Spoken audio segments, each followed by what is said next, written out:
Halo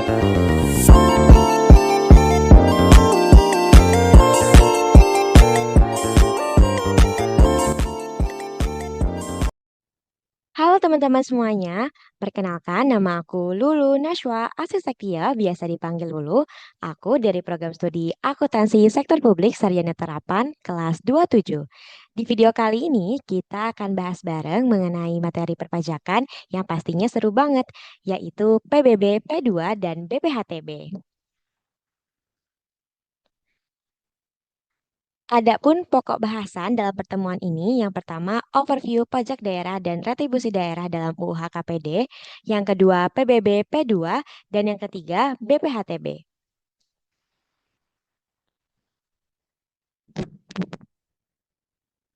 Oke, jadi gini teman-teman. Sebelum masuk ke detail PBB P2 dan BPHTB, kita perlu paham dulu nih backgroundnya. Dulu kita kenalnya UU Nomor 28 Tahun 2009 tentang PDRD. Tapi sekarang ada pembaruan dengan UU Nomor 1 Tahun 2022 tentang HKPD. Nah, apa sih bedanya? Kalau di UU 28 tahun 2009, fokusnya tuh lebih ke penyesuaian sama perkembangan kondisi dan pelaksanaan desentralisasi fiskal. Intinya, pemerintah kasih kewenangan ke daerah buat memungut pajak dan retribusi. Nah, ini diperkuat lagi lewat restrukturisasi jenis pajak, penyederhanaan jenis retribusi, sampai harmonisasi sama UU Cipta Kerja. Nah, kalau di UU HKPD yang baru banyak pembaruan penting. Misalnya, 5 jenis pajak konsumsi direklasifikasi jadi PBJT atau pajak barang dan jasa tertentu, terus objek PJBT juga makin luas. Gak cuma itu, daerah juga dikasih kewenangan buat pungut absen PKB, BBNKB, sampai pajak MBLB. Plus, ada rasionalisasi jumlah retribusi, dan pemerintah punya hak buat review tarif pajak daerah biar investasi di daerah makin oke. Jadi intinya, UU HKPD ini bikin sistem pajak daerah jadi lebih simpel, jelas, dan mendorong pertumbuhan ekonomi di daerah. Oke, sekarang kita lanjut ke pajak daerah dan obsen.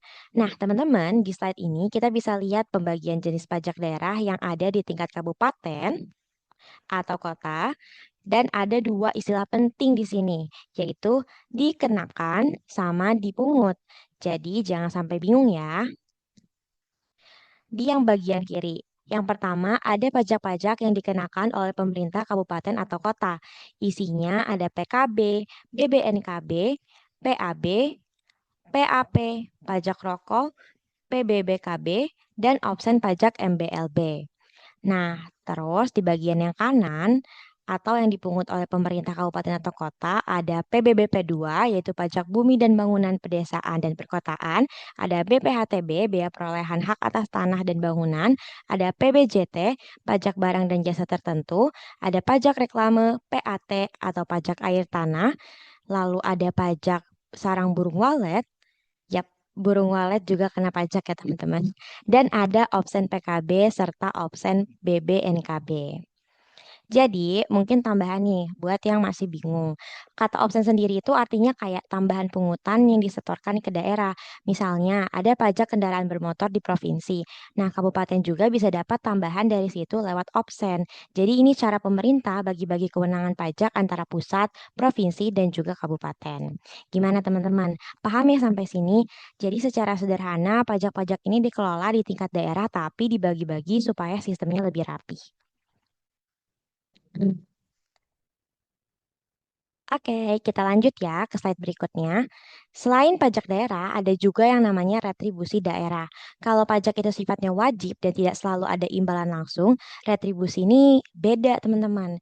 Retribusi itu kayak kita bayar untuk suatu jasa atau izin tertentu yang diberikan pemerintah daerah. Jadi, bayarnya ada timbalan yang jelas. Nah, retribusi ini dibagi menjadi tiga kelompok. Yang pertama ada retribusi jasa umum. Ini kayak pelayanan kesehatan perawatan di puskesmas, pelayanan kebersihan, parkir di tepi jalan umum, pelayanan pasar, sampai pengendalian lalu lintas. Jadi ini retribusi untuk fasilitas umum yang kita pakai.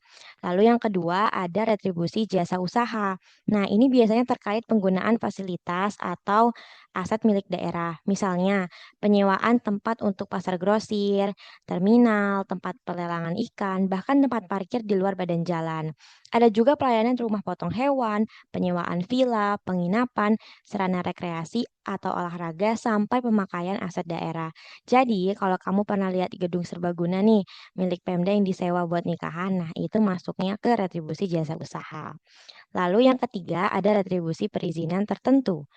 Ini kayak persetujuan bangunan gedung, izin tenaga kerja asing, sampai pengelolaan pertambangan rakyat. Yang mana intinya, ini tuh biaya izin yang harus dibayar supaya kegiatan kita sah secara hukum di daerah. Oke, jadi gampangnya retribusi itu kayak kita apa ya, dianalogikan tuh kayak kita bayar tiket masuk ke wahana atau izin untuk pakai fasilitas milik pemerintah daerah.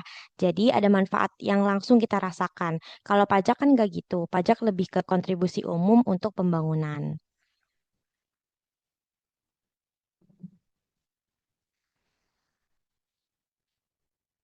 Nah, kita udah tahu apa aja contoh retribusi daerah. Tapi mungkin ada yang mikir, bedanya pajak sama retribusi apa sih? Kan sama-sama bayar ke pemerintah. Nah, beda ya teman-teman. Yuk kita bandingin supaya makin jelas. Di slide ini kita bisa lihat perbandingan pajak dan retribusi. Sederhananya, pajak itu sifatnya tidak langsung. Kita bayar tapi nggak dapat balasan langsung. Misalnya, bayar PBB, kita nggak langsung dapat fasilitas khusus dari pemerintah kan? Pajak juga berlaku untuk seluruh masyarakat yang memenuhi syarat, bersifat paksaan yuridis alias diatur dengan undang-undang dan bisa dipungut baik oleh pemerintah pusat maupun daerah. Sedangkan retribusi itu langsung, karena kita bayar untuk layanan tertentu. Misalnya, bayar parkir di tepi jalan umum. Ya, kita langsung dapat tempat parkirnya. Retribusi ini cuma berlaku buat pengguna layanan aja. Sifatnya lebih ke paksaan ekonomis dan umumnya dipungut sama pemerintah daerah. Oke, gimana teman-teman? Udah jelas ya bedanya pajak dan retribusi?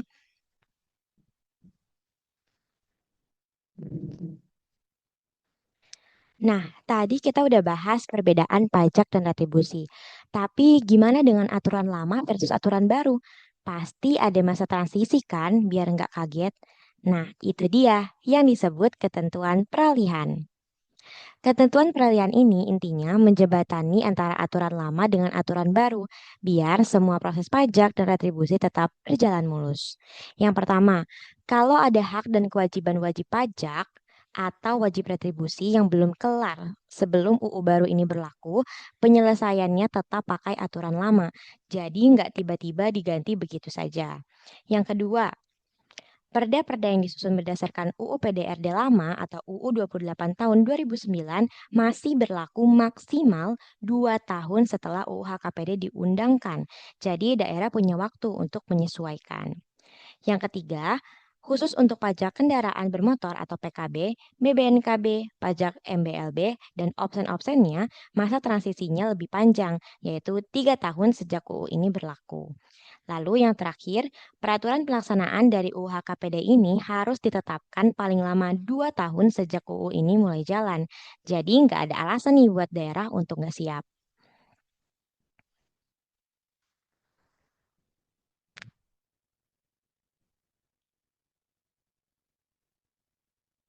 Oke, kita udah bahas aturan peralihan di UHKPD. Sekarang kita fokus ke pajak daerah yang paling dekat sama kehidupan sehari-hari kita yaitu PBB P2. Tapi sebelum masuk ke teknisnya, kita lihat dulu landasan hukumnya. Ada di pasal 33 ayat 3 Undang-Undang Dasar 1945. Di pasal ini jelas banget dibilang bahwa bumi, air, dan kekayaan alam yang ada di dalamnya dikuasai oleh negara dan harus dipakai sebesar-besarnya untuk kemakmuran rakyat. Nah, inilah kenapa ada pajak bumi dan bangunan, khususnya PBB P2 atau PBB Perdesaan dan Perkotaan. PBB P2 ini dasarnya simpel. Kita yang udah punya hak atau manfaat dari tanah dan bangunan di desa atau kota ikut berkontribusi lewat pajaknya. Uangnya Ya, balik lagi buat pembangunan daerah, misalnya buat perbaikan jalan, fasilitas umum, atau pelayanan publik. Tadi kita udah lihat dasar filosofinya di pasal 33 ayat 3. Pertanyaannya, kalau warga negara punya hak atas tanah dan bangunan, apakah otomatis kena pajak? Jawabannya, ya. Yuk kita lihat alasannya di slide ini ya. Jadi, warga negara memang punya hak untuk memiliki, menguasai, atau memanfaatkan bumi, misalnya tanah, rumah, atau bangunan. Tapi, hak ini kan membawa manfaat ya. Nah, negara berhak juga menarik pajak dari manfaat tersebut. Itulah kenapa ada PBB P2. Pajak ini jadi bentuk kontribusi kita untuk pembangunan.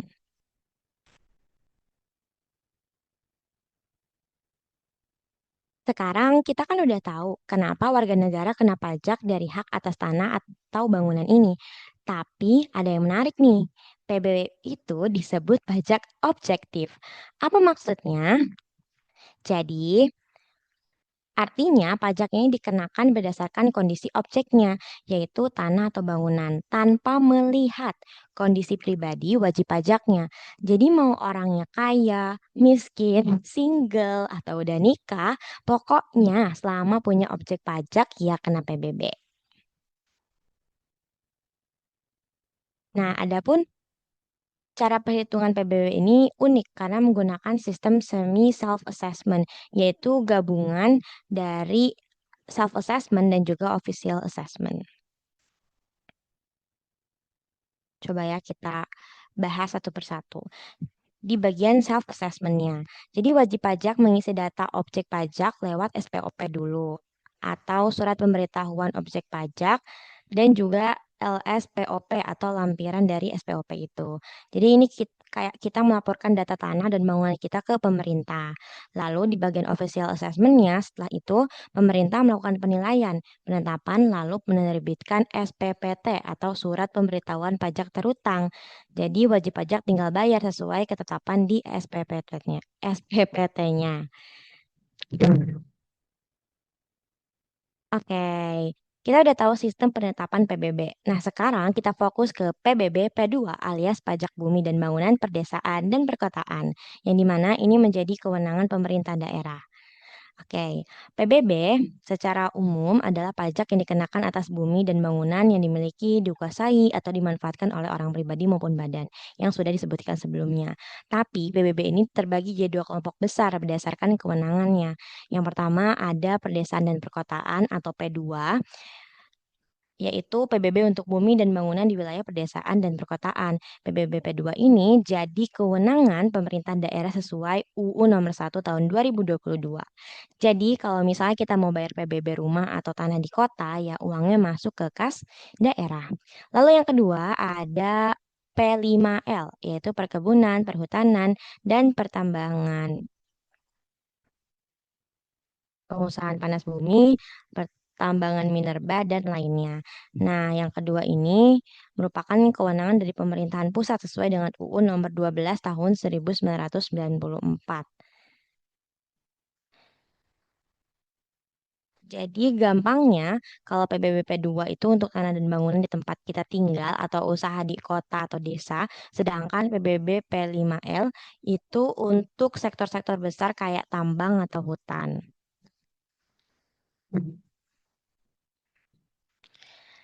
PBB P5L ini mencakup 5 kelompok besar sektor ekonomi, yaitu perkebunan, perhutanan, pertambangan, panas bumi, dan sektor lainnya. Coba yuk kita telaah satu persatu, mulai dari yang perkebunan. Nah, jadi kalau perkebunan ini misalnya kegiatan usaha perkebunan dengan HGU atau hak guna usaha seperti perkebunan kelapa sawit. Terus yang kedua perhutanan. Untuk perhutanan termasuk usaha produksi kayu seperti hutan jati atau hutan tanaman industri. Lalu yang ketiga ada pertambangan. Di sektor pertambangan ada minyak dan gas bumi, mineral, batu bara hingga pengusahaan panas bumi. Contohnya kontrak kerjasama untuk migas atau izin usaha pertambangan.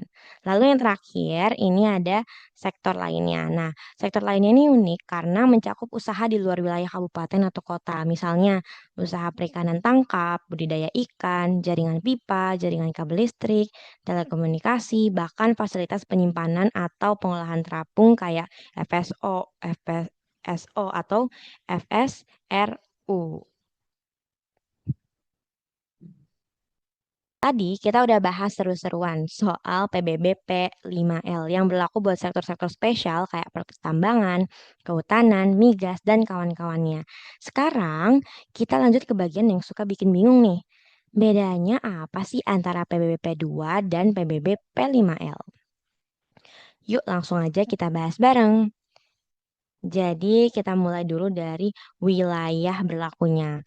Kalau PBBP 5L itu berlaku buat perkebunan, kehutanan, pertambangan, migas, dan panas bumi. Sedangkan PBBP 2 berlaku buat kawasan lain di luar itu. Intinya yang umum-umum aja kayak rumah, ruko, tanah kosong, dan sebagainya. Lalu lanjut ke siapa pemungut pajaknya. Ini juga ada perbedaan. Kalau PBBP 2 dipungut sama Pemda, yaitu pemerintah kabupaten atau kota, sedangkan PBBP 5 dipungut langsung oleh Direktorat Jenderal Pajak. Lanjut ke NJOPTKP alias nilai jual objek pajak tidak kena pajak. Kalau di PBBP 2 misal minimal itu 10 juta, paling sedikit 10 juta. Sedangkan di PBBP 5L batasnya itu 8 juta dan dapat disesuaikan kembali dengan kebijakan dari Menteri Keuangan. Lalu ada dasar perhitungan PBB-nya juga pun ada perbedaan. Kalau misalnya PBBP 2 biasanya pakai NJOP dikurangi NJO PTKP dan tarifnya dihitung dari situ. Sedangkan sementara di PBB 5L pakai dasarnya yang disebut NJKP dikurangi pakai dasar NJKP yang dimana NJKP itu rentangnya paling rendah 20% dan paling tinggi itu 100%. Dari mana? Dari NJOP nanti dikurangi NJO PTKP. Aman nggak teman-teman di sini? Aman ya. Nah, terus yang terakhir yaitu tarif PBB-nya. Nah, kalau misalnya tarif PBB-nya itu di PBBP 2 tarif maksimalnya 0,3% sesuai dengan UU PR DRD gitu. Kalau misalnya PBBP 5L itu 0,5% dan tarifnya itu tetap gitu. Kalau yang di PBBP 2 juga kan kalau UHKPD itu dia paling tinggi 0,5 berarti ya maksimal 0,5. Kalau di sini tuh dia tarifnya tetap kalau PBBP 5L.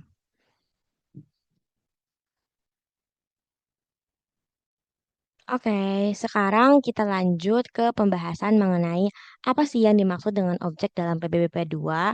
Nah, sebenarnya objek itu ada dua, bumi dan bangunan. Bumi itu maksudnya permukaan bumi termasuk tanah, perairan darat, danau, rawa, sampai hasil reklamasi atau pengurukan juga masuk loh. Pokoknya segala sesuatu yang dipijak, dikasih pondasi, atau dibangun di atasnya. Terus kalau bangunan itu kayak rekonstruksi teknik yang ditanam atau ditempel tetap di atas atau di bawah permukaan bumi. Jadi bukan cuma rumah tenda atau rumah pohon ya.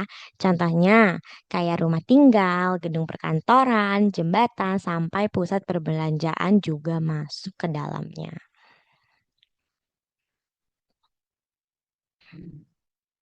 Nah, tapi nggak semua objek bumi dan bangunan dikenain pajak. Ada juga pengecualian alias objek yang tidak dikenakan PBB P2. Yang pertama, tanah atau bangunan yang dipakai oleh kantor pemerintah, baik pusat maupun daerah dan barang milik negara. Karena ya masa negara narik pajak dari dirinya sendiri. Terus yang kedua adalah tanah atau bangunan yang dipakai buat pelayanan umum tanpa ambil untung. Contohnya kayak rumah sakit sosial, sekolah negeri, museum, museum nasional, dan sejenisnya. Terus yang ketiga itu ada tanah yang dipakai buat makam atau kuburan. Karena nggak mungkin kan kalau misalnya ya makam juga harus bayar PBB gitu. Yang keempat ada hutan lindung, taman nasional, tanah adat, dan tanah negara yang punya fungsi konservasi atau dilindungi secara hukum. Lalu yang terakhir ada properti yang dipakai oleh perwakilan diplomatik atau konsulat asing. Nah, jadi ini berdasarkan asas timbal balik dari antar negara. Oke, kita lanjut ya. Ini lanjutan dari objek-objek yang tidak dikenai PBB P2. Kalau misalnya tadi kita udah bahas tentang fasilitas umum dan sosial, sekarang kita masuk ke yang lebih khusus. Yang pertama, tanah atau bangunan yang dipakai oleh lembaga internasional. Contohnya kayak kantor PBB atau kedutaan negara asing. Tapi tetap harus ditetapkan dulu lewat peraturan menteri.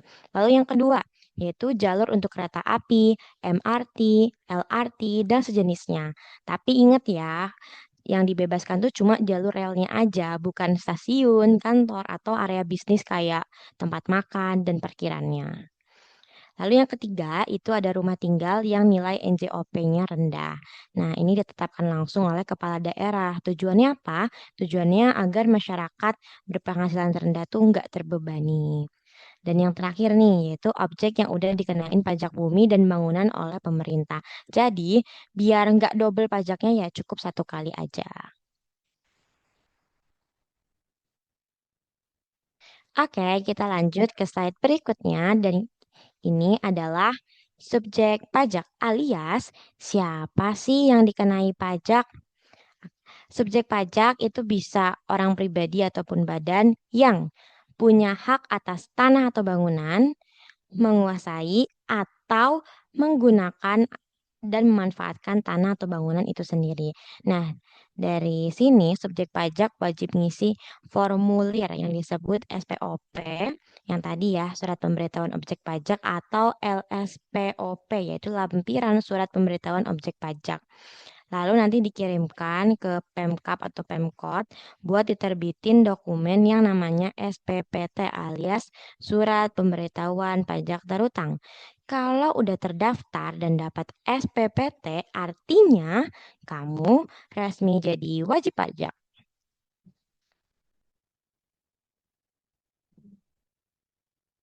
Nah, next kita move on ke NJOP. NJOP itu singkatan dari nilai jual objek pajak, yaitu harga rata-rata dari objek pajak kayak tanah dan bangunan yang dinilai dari transaksi jual beli yang wajar. Kalau misalnya nggak ada NJOP-nya, nggak ada jual belinya, NJOP itu bisa ditentukan lewat perbandingan sama harga objek sejenis, atau pakai nilai perolehan baru, atau nilai pengganti lainnya. Intinya, NJOP ini kayak patokan harga buat ngitung PBB-nya.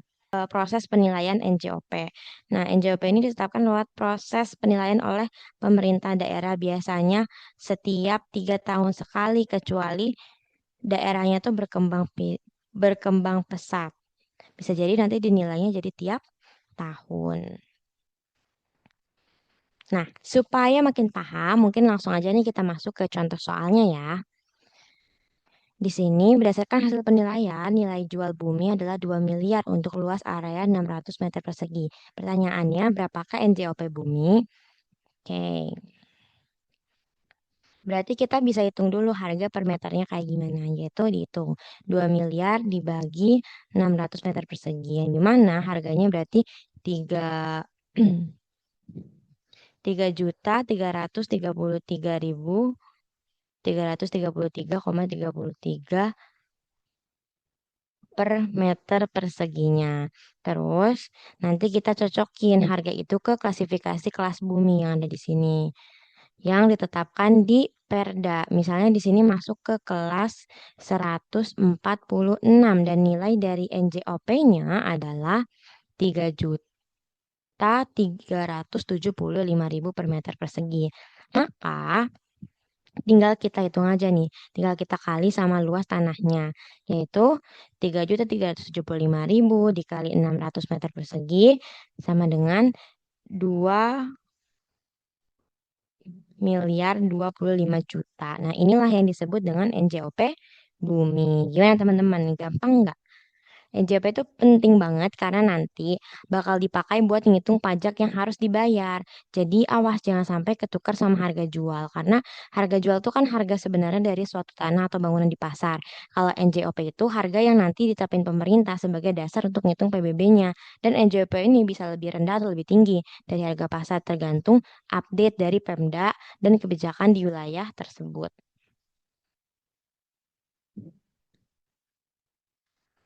Sekarang kita akan lanjut ke NJOP tidak kena pajak. Jadi ini tuh semacam batas aman. Jadi kalau nilai tanah atau bangunan kamu masih di bawah angka ini, berarti kamu nggak dikenain pajak bumi dan bangunan alias PBB.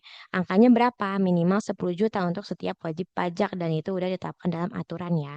Tapi ingat, kalau kamu punya lebih dari satu properti di satu kota, NJO PTKP ini cuma berlaku untuk satu objek doang tiap tahunnya. Artinya kalau misalnya punya banyak tanah ya tetap bayar pajaknya, nggak bisa semuanya dapat potongan NJO PTKP gitu. Bisa dibilang NJO PTKP ini sebagai pengurang awal sebelum nilai properti kita dikenain sama PBB.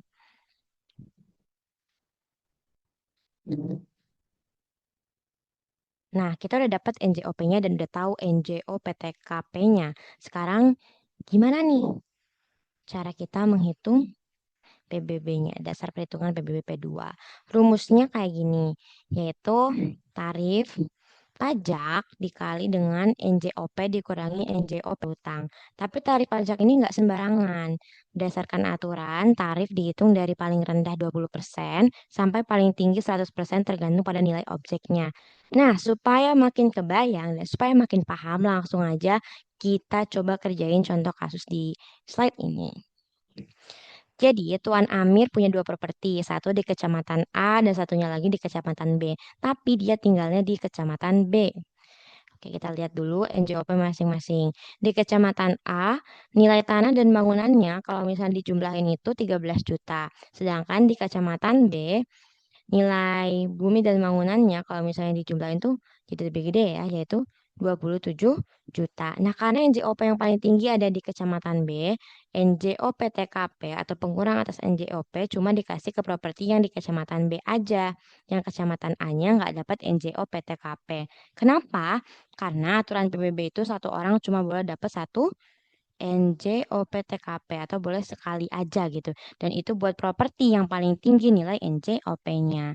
Jadi, Kecamatan B NJOP-nya 27 juta, terus NJOP-TKP-nya 10 juta, maka NJKP yang jadi dasar perhitungan pajaknya adalah 17 juta. Begitu dan nanti bisa langsung dikalikan dengan tarif PBB-nya gitu. Misalnya tarifnya 0,1% nih, ya berarti nanti 17 juta dikali 0,17% begitu, teman-teman. Paham lah ya? Oke, kita masuk ke tarif PBB P2 dan ini merupakan hal yang penting banget. Jadi tarif maksimalnya tuh 0,5% dari NJKP yang tadi kita hitung. Tapi jangan salah, lahan untuk produksi pangan atau ternak dikenakan tarif yang lebih rendah karena lahan kayak gitu dianggap mendukung kebutuhan dasar masyarakat. Jadi ada pemberlakuan khususnya begitu. Jadi intinya tarifnya tuh bisa hingga 0,5%, tapi bisa lebih rendah kalau lahannya itu dipakai untuk kebutuhan produktif seperti pertanian atau peternakan.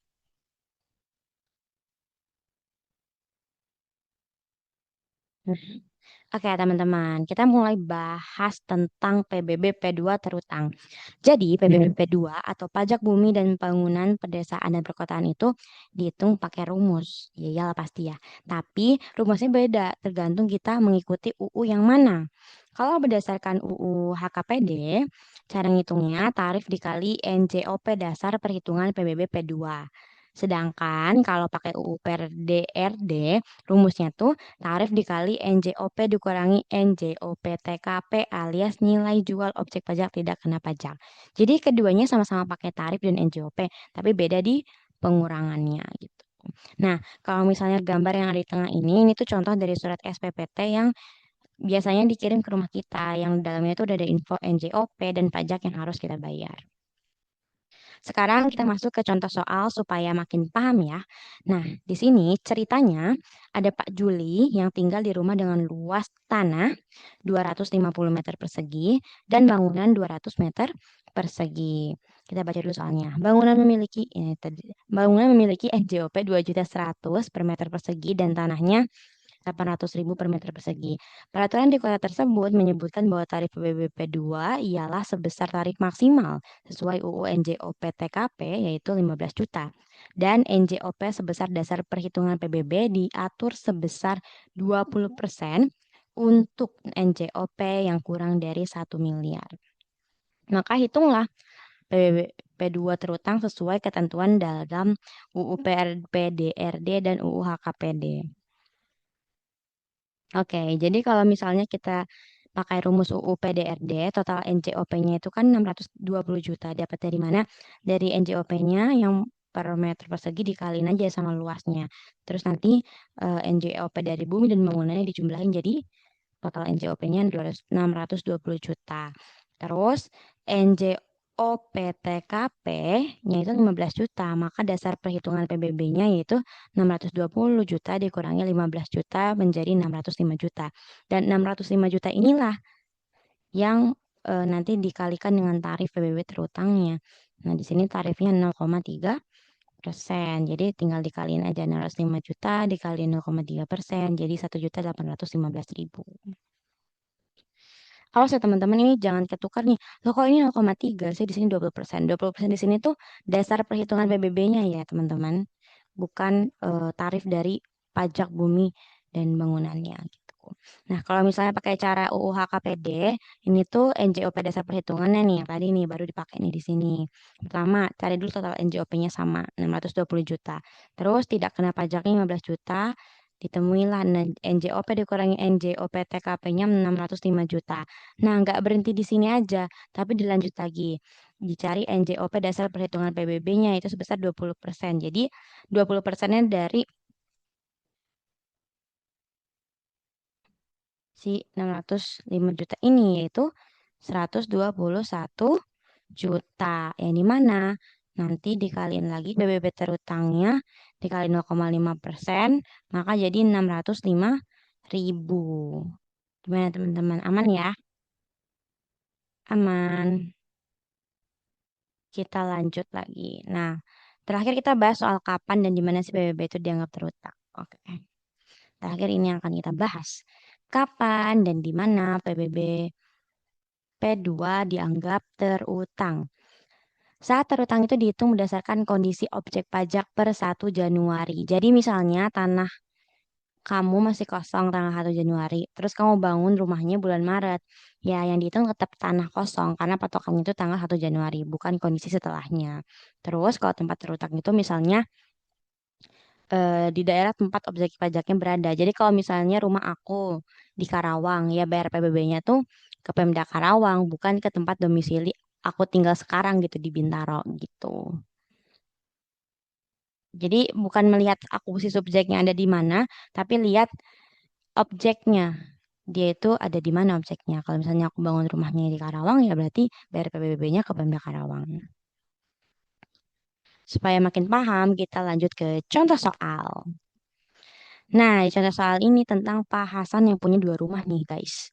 Jadi, Pak Hasan ini rumah pertamanya udah dibangun dari tahun 2022, sedangkan rumah kedua baru dibeli tanggal 4 Januari 2023 dan mulai dibangun tanggal 10 Februari 2023. Pertanyaannya, PBB tahun 2023-nya gimana dong? Kedua rumahnya kena atau enggak ya? Nah, ini penting banget. Ingat lagi tadi yang udah disebutkan. PBB itu terutang berdasarkan kondisi objek per 1 Januari. Jadi karena rumah kedua belum dimiliki per 1 Januari 2023, otomatis yang dikenakan PBB cuma rumah pertama aja. Dan info penting lainnya adalah tarif PBB di daerah tempat Pak Hasan itu 0,5%. NJOP TKP-nya 11 juta dan dasar perhitungan PBB P2 untuk NJOP kurang dari 1 miliar yaitu sebesar 20%. Maka perhitungannya gimana nih? Kita lihat ya di slide berikutnya. Nah, ini dia hitung-hitungannya. Pertama, kita hitung dulu NJOP-nya. Tanahnya dulu, atau buminya ya maksudnya. 150 meter persegi itu dikali 600.000, jadi 90 juta. Terus bangunannya 145 dikali 2.500.000, 362.500.000. Maka total NJOP-nya adalah 452.500.000. Dan diketahui tadi ya, NJOP TKP-nya adalah 11 juta. Maka dikurangi dulu antara NJOP dengan NJOP TKP-nya. Jadi 441.500.000. Nah, nanti 441.500.000 ini akan dikalikan 20% menjadi NJOP dasar perhitungan PBB-nya, yaitu 88.300.000. Dan nanti dasar ini nih 88.300.000 baru akhirnya dikalikan dengan tarif PBB-nya 0,5%. 0,5%. Maka PBB terutangnya adalah 441.500. Gimana teman-teman? Itu dia yang harus dibayar sama Pak Hasan nih di tahun 2023. Gampang ya kalau misalnya kita udah paham alurnya gitu. Wah, teman-teman, kita udah sampai di BPHTB alias Bea Perolehan Hak Atas Tanah dan atau Bangunan. Nah, mungkin kalau dengar namanya agak panjang gitu ya, tapi tenang aja, kita bakal bahas bareng-bareng lagi pelan-pelan supaya bisa gampang dimengerti. Nah, kita mulai dari definisi. Jadi, BPHTB itu adalah pajak yang dikenakan atas perbuatan hukum yang menyebabkan kita memperoleh hak atas tanah atau bangunan. Gampangnya, setiap kali misalnya ada orang atau badan dapetin tanah atau bangunan, baik itu karena dibeli, hibah, waris, atau lainnya, maka disitulah BPHTB muncul. Nah, apa yang dimaksud dengan hak atas tanah? Nah, hak atas tanah ini ada beberapa bentuknya. Yang pertama ada hak milik, hak guna usaha, hak guna bangunan, hak pakai, hak milik atas satuan rumah susun, dan hak pengelolaan. Jadi pokoknya selama ada perpindahan hak dari satu pihak ke pihak lain dan menyangkut tanah atau bangunan, itu potensial kena BPHTB. Simpel kan? Aman ya teman-teman? Kita lanjut ke slide berikutnya. Nah, sekarang kita masuk ke apa aja sih yang termasuk objek dari BPHTB. Jadi, objeknya adalah setiap perolehan hak atas tanah dan atau bangunan. Ini bisa terjadi lewat dua jalur besar nih teman-teman. Yang pertama, pemindahan hak. Yang kedua, pemberian hak baru. Nah, kalau misalnya pemindahan hak itu contohnya kayak jual beli tanah, tukar menukar, hibah, waris, penggabungan atau pemisahan usaha, pelaksanaan putusan hakim yang udah punya kekuatan hukum tetap, dan masih banyak lagi bisa teman-teman lihat di sini. Pokoknya, intinya ada perpindahan hak dari satu pihak ke pihak lainnya. Itu intinya. Jadi ada pemindahan hak dari satu pihak ke pihak lainnya. Terus, lalu yang kedua ini ada pemberian hak baru. Misalnya, karena kelanjutan pelepasan hak atau pemberian hak di luar pelepasan hak. Gampangnya gini, walaupun bukan pemindahan dari orang lain, tapi kalau kita tiba-tiba dapat hak baru atas tanah atau bangunan, maka itu tetap bisa menjadi objek BPHTB. Lanjut, setelah tadi ada objeknya, maka ada juga yang dikecualikan dari objek BPHTB. Jadi walaupun ada perolehan tanah atau bangunan, nggak semuanya langsung kena BPHTB karena ada kondisi-kondisi yang dikecualikan. Misalnya, yang pertama, kalau perolehannya untuk instansi pemerintah, baik pusat, daerah, atau lembaga negara lainnya, yang tanah atau bangunannya masuk dalam daftar barang milik negara atau daerah. Jadi, ini dia bebas pajak ya. Terus yang kedua, kalau tanah atau bangunannya dipakai negara untuk kepentingan umum, misalnya untuk bangun rumah sakit, untuk bangun jalan, sekolah, nah itu juga dikecualikan.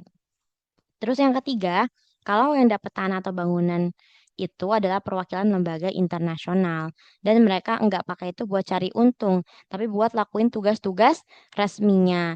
Ini juga termasuk ke yang dikecualikan sesuai dengan peraturan menteri.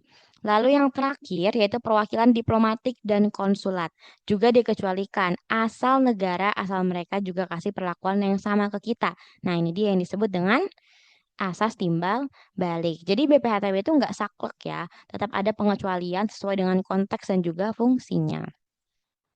Lanjut, ini lanjutan dari slide sebelumnya. Yang pertama ada konversi hak atau pembuatan hukum tanpa perubahan nama. Jadi misalnya kamu ganti jenis hak atas tanah tapi nama pemiliknya tetap, atau ada proses hukum tertentu tapi nggak ada pergantian kepemilikan, maka itu nggak kena BPHTB. Terus yang kedua, wakaf. Kalau tanah atau bangunan diwakafkan alias disumbangkan untuk kepentingan umum atau ibadah, itu juga sama nggak kena BPHTB. Jadi ya ini bagian dari semangat sosial dan juga ibadah gitu. Jadi nggak kena BPHTB. Terus yang ketiga, untuk kepentingan ibadah. Nah, kalau misalnya tanah atau bangunan itu dipakai buat bangun masjid, gereja, pura, vihara, dan sejenisnya, itu juga dikecualikan. Nah, ini lanjut, ada masyarakat berpenghasilan rendah. Jadi ini bagian penting juga ya teman-teman. Kalau misalnya yang dapat tanah atau bangunan itu adalah masyarakat berpenghasilan rendah, maka sesuai aturan itu bisa dikecualikan dari objek BPHTB. Tapi ingat, ini harus sesuai ketentuan yang berlaku. Jadi bukan cuma klaim sepihak aja gitu kayak ngaku-ngaku aku masyarakat berpenghasilan rendah supaya bebas dari BPHTB gitu. Jadi nggak bisa ya teman-teman, tetap harus sesuai dengan ketentuan yang berlaku. Next, kita move on ke subjek BPHTB. Nah, ini tuh bagian penting yang mungkin kadang suka tertukar. Kalau objek BPHTB itu tanah dan bangunannya, maka subjeknya siapa? Gitu kan? Jawabannya gampang banget, yaitu orang pribadi atau badan yang menerima hak atas tanah atau bangunan alias pihak yang menerima pengalihan hak. Jadi bukan yang kasih tanahnya, tapi yang dapat tanahnya. Misalnya, kamu beli rumah dari orang lain nih. Nah, kamu sebagai pembeli itu ya yang jadi subjek BPHTB karena kamu yang memperoleh hak. Jadi nanti kamu juga yang kena kewajiban untuk bayar bea perolehan hak itu, bukan justru orang yang jual tanahnya tadi gitu, teman-teman. Next, kita akan pindah ke BPHTB terutang. Nah, ini dia rumus dasar perhitungan dari BPHTB. Kita breakdown pelan-pelan ya, teman-teman. Jadi rumusnya itu tarif dikali dalam kurung NPOP dikurangi NPOPTKP gitu ya. Yang dimana tarifnya itu paling tinggi 5% ditetapkan oleh masing-masing daerah ya. Ini bisa beda-beda. Terus NPOP-nya nilai perolehan objek pajaknya itu ya alias harga dari perolehan tanah atau bangunan, dan ada NPOPTKP. Itu yang tadi. Jadi semacam semacam ambang batas biar perolehan di bawah nilai itu tuh ya nggak kena BPHTB. Nah, tarif ini dipungut di daerah tempat tanah atau bangunan itu berada ya. Jadi misalnya kalau misalnya kita beli tanah di Jogja ya BPHTB-nya bayar ke Pemda Jogja, bukan bayar ke tempat domisili kita sekarang. Jadi simpelnya kalau nilai perolehan kita udah melebihi batas NPOP-TKP, baru deh nanti dikalikan tarif maksimal tadi yang 5%. Tapi tenang aja, tarif dan NPOP-TKP ini ditetapkan oleh Perda masing-masing. Jadi tadi yang aku bilang bisa beda-beda antar daerah. Lanjut ke nilai perolehan objek pajak. Nah, ini tuh penting banget karena disinilah NPOP tadi diambil. Ternyata NPOP ini nggak cuma diambil dari harga jual beli doang, tapi bisa dari berbagai sumber dan kita akan bahas satu per satu. Yang pertama, ada harga transaksi yang dimana ini jual beli ya. Kalau misalnya kamu beli rumah atau tanah, ya udah NPOP-nya diambil dari harga jual beli yang tertulis di dalam akta. Nah, yang kedua ini nilai pasar, di mana ini tuh banyak perolehannya. Kalau bukan jual beli, maka acuannya nilai pasar itu misalnya untuk tukar menukar, hibah, hibah wasiat, warisan, pemisahan hak atas keputusan pengadilan, penggabungan atau pemekaran usaha, pemberian hak baru atas tanah, dan seterusnya. Ya bisa teman-teman baca sendiri di sini. Intinya kalau misalnya nggak ada transaksi jual beli yang eksplisit, maka penilaiannya pakai harga pasar yang wajar di daerah itu. Terus yang ketiga ada harga lelang, yaitu penunjukan dalam lelang. Jadi kalau perolehannya lewat lelang, misalnya rumah disita dan dilelang oleh negara, maka NPOP-nya dilihat dari harga yang tercantum dalam risalah lelangnya. Next, kita ke slide berikutnya, yaitu lanjutan dari nilai perolehan objek pajak. Nah, di sini gimana nih kalau misalnya pas transaksi tanah atau bangunan NPOP-nya nggak jelas atau terlalu rendah dibandingkan dengan yang seharusnya. Dalam kondisi itu, apa yang harus dipakai? Jawabannya adalah NJOP yang dipakai di PBB tahun terjadinya perolehan. Jadi kan NJOP ini semacam patokan minimum. Kalau misalnya nilai transaksi kamu lebih kecil dari NJOP atau NPOP-nya nggak diketahui, ya pakai NJOP aja. Contoh nih biar makin paham ya teman-teman. Mungkin agak bingungin gitu. Misalnya kamu ngasih harga cuma 50 juta nih, padahal NJOP-nya itu 100 juta. Ya yang dipakai tetap bakal NJOP-nya itu 100 juta, supaya ya nggak ada akal-akalan untuk undervalue. Paham ya teman-teman? Jadi kalau misalnya NPOP-nya nggak diketahui atau lebih rendah, nanti pakainya NJOP aja di tahun terjadinya perolehan. Next, kita move ke nilai perolehan objek pajak tidak kena pajak atau NPOP TKP. Di sini ada dua jenis ambang batas, teman-teman, tergantung jenis perolehannya. Yang pertama ada NPOP TKP 80 juta. Yang dimana ini berlaku untuk perolehan pertama WP selain waris atau hibah wasiat, tapi khusus di wilayah tempat tinggal WP, alias tempat BPHTB-nya terutang. Jadi misalnya kamu beli rumah pertama di kota tempat kamu tinggal dan bukan dari warisan atau hibah, maka kamu bisa dapat NPOP TKP minimal 80 juta. Ingat ya selain. Nah, terus yang kedua ini 300 juta. Ini tuh berlaku untuk perolehan karena waris atau hibah wasiat. Tapi syaratnya harus dari keluarga sedarah dalam garis lurus 1 derajat ke atas atau ke bawah termasuk suami istri. Artinya, kalau kamu dapat rumah dari orang tua, anak atau pasangan kamu lewat waris atau hibah wasiat, kamu bisa dapat NPOP TKP yang jauh lebih tinggi gitu. Jadi jangan lupa ya, besar kecilnya BPHTB juga dipengaruhi oleh NPOP TKP ini. Jadi penting banget untuk tahu jenis perolehannya apa dan dari siapa. Lanjut ke saat terutang BPHTB. Nah, sekarang kita bakal bahas kapan sih BPHTB itu terutang. Karena nggak semua jenis perolehan tanah dan bangunan itu momen terutangnya sama gitu ya. Nah, yang pertama nih misalnya kalau transaksi jual beli BPHTB terutang saat PPJB ditanda tangani. Terus kalau misalnya transaksi lain kayak waris itu terutangnya saat pendaftaran ke kantor pertahanan. Nah, buat yang lewat akta kayak hibah atau pemberian hak baru itu ngikutin tanggal aktanya. Lalu kalau lewat putusan hakim yang ngikut tanggal putusan pengadilannya. Sedangkan kalau lewat lelang, ya pasti tunjuk jadi pemenang lelang. Intinya, nanti lihat dulu nih jenis transaksinya. Baru kita bisa tentuin kapan dan di mana BPHTB itu wajib dibayar.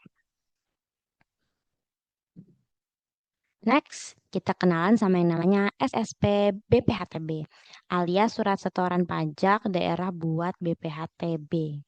Nah, bentuknya kayak gini, mirip-mirip SSP pajak lainnya, tapi ini ditujukan ke Bemda. Nah, teman-teman, isinya lengkap ya, mulai dari nama wajib pajak, NPWP, NOP, nilai transaksi, sampai nominal BPHTB-nya. Jadi, ini yang akan menjadi bukti kita untuk nyetor ke kas daerah. Jadi, nanti dibawa ya pas proses balik nama di PPN, karena ini penting banget gitu. Nah, supaya makin paham, langsung aja kita masuk ke contoh soal yang pertama. Di tanggal 5 Agustus 2023, Bapak A membeli sebidang tanah dari Tuan X yang berlokasi di Jakarta Selatan seharga 10 miliar. Dan NJOP atas tanah tersebut 12,25 miliar. Diketahui NPOP TKP-nya 80 juta dan tarifnya 5%. Ditanyakan hitung BPHTB-nya dan juga kapan terutang dan di mana terutang. Oke, kita lihat di sini ya. Jenis transaksinya kita lihat dulu ini, masuknya ke apa? Jual, beli. Habis itu, karena udah tahu, maka kita lihat harga transaksinya 10 juta, NJOP-nya 12.250. Karena NJOP-nya lebih tinggi dari harga transaksi, maka NPOP-nya yang dipakai adalah NJOP, yaitu 12.250. 12 juta. 12,25 miliar. Maaf ya teman-teman. Tapi paham lah ya maksudnya apa. Nah, dari situ maka kita bisa kurangi nih 12,25 miliar ini sama NPOP TKP-nya. Jadi 12,25 miliar dikurangi 80 juta jadi 12,17 miliar ya. Nanti barulah itu yang dikalikan dengan 5% dan hasilnya menjadi 608.500.000 rupiah. Dan itu yang menjadi BPHTB terutang. Terus kapan dan di mana transaksinya terutang? Karena ini lihat transaksinya apa? Jual beli. Maka dan disebut PPJB ditandatangani tanggal 5 Nah, Agustus, kita maka lanjut nanti ke contoh BPHTB soal yang terutang kedua pada supaya tanggal 5 makin paham. Agustus Jadi, tanggal 2023 14 April dan dia 2023, terutangnya di DKI Amir menerima Jakarta karena warisan dari orang lokasinya tadi di tuanya berupa rumah Jakarta dengan nilai pasar Selatan gitu ya 1,3 M teman-teman. dan NJOP tahun 2023 ya 1,25 M, tahun 2024 1,4 M. Atas warisan tersebut didaftarkan di BPN tanggal 12 Agustus 2024. NPOP TKP untuk daerah tersebut ditetapkan sebesar 300 juta dan tarifnya 5%. Lalu hitung PBHTB terutang dan juga kapan saat terutangnya. Nah, pertama-tama kita lihat dulu, kita klasifikasikan transaksinya termasuk ke jenis apa, yaitu ke waris. Dan kita lihat di situ nilai pasarnya 1,3 M dan NJOP di tahun 2024-nya itu kan 1,4 M. Maka kita pakainya yang NJOP 2024 yang 1,4 M karena dia lebih tinggi gitu kan. Terus kenapa nih kok pakainya yang 2024? Karena tadi kan didaftarkan ke BPN-nya di sini teman-teman dilihat ya, didaftarkan ke BPN-nya itu dia 12 Agustus tahun 2024. Maka nanti kalaupun kita pakai NJOP tuh ya NJOP yang 2024 ya teman-teman. Oke. Nah, dari situ kita lihat juga NPOPTKP-nya itu 300 juta yang dimana artinya kita kuranginya itu adalah dari 1,4 M dikurangi 300 juta dan dikalikan dengan tarif 5%. Maka BPHTB yang terutangnya 55 juta. Terus kapan saat terutangnya? Yaitu saat didaftarkan ke kantor BPN, yaitu pada 12 Agustus 2024. Begitu ya teman-teman. Wah, ternyata kita udah ada di penghujung video. Mungkin sekian pemaparan materi dari pertemuan 14 ini. Semoga apa yang aku sampaikan bisa mudah dimengerti dan mohon maaf apabila selama pemaparan banyak kekurangan atau ada kesalahan kata. Terima kasih dan sampai berjumpa di video berikutnya.